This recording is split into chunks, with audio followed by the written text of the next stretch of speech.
অবশেষে আমিও বানিয়ে ফেললাম ভাইরাল সেই রেসিপি। আপনারা হয়তো অনেকেই ধরতে পেরেছেন এটা কিসের রেসিপি। তো চলুন রান্না করতে করতেই বলি আপনাদেরকে।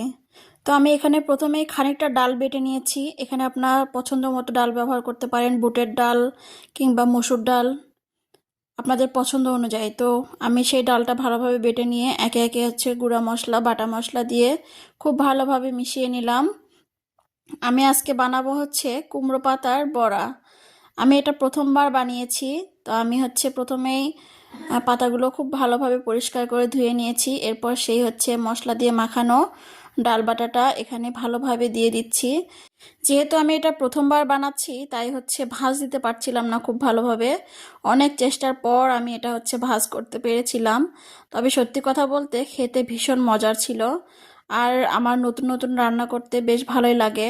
আমার কাছে রান্না একটি শিল্প। এটা যত নতুনত্ব আনা যায় ততই ভালো।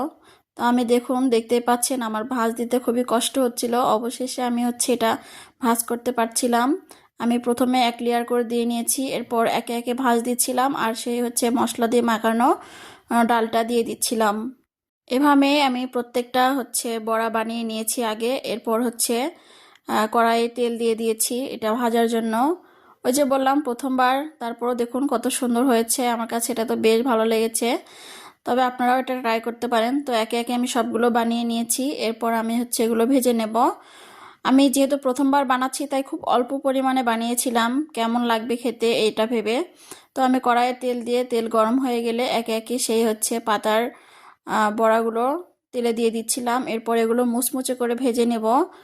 এটা ভাত দিয়ে খেতে যেমন ভালো লেগেছে, এমনিতে খেতেও খুবই ভালো লেগেছে। আর বিশেষ করে ডাল ভাতের সাথে খেতে আরও বেশি ভালো লেগেছিল। আর ডালের সাথে তো যে কোনো পাকোড়া খেতেই বেশ ভালো লাগে। আপনারা অবশ্যই একবার হলেও এই রেসিপিটা ট্রাই করবেন। এই পাতাগুলো আমার বাসাতেই ছিল, তাই আমিও ট্রাই করেছিলাম। আপনাদের কাছে কেমন লাগলো এটাও জানাবেন। আমার তো ভীষণ ভালো লেগেছে, সেই সাথে আমার বাসার সবাই খেয়ে খুবই প্রশংসা করেছে। তো একে একে আমি সবগুলো বড়াই লাল লাল করে ভেজে নিয়েছি।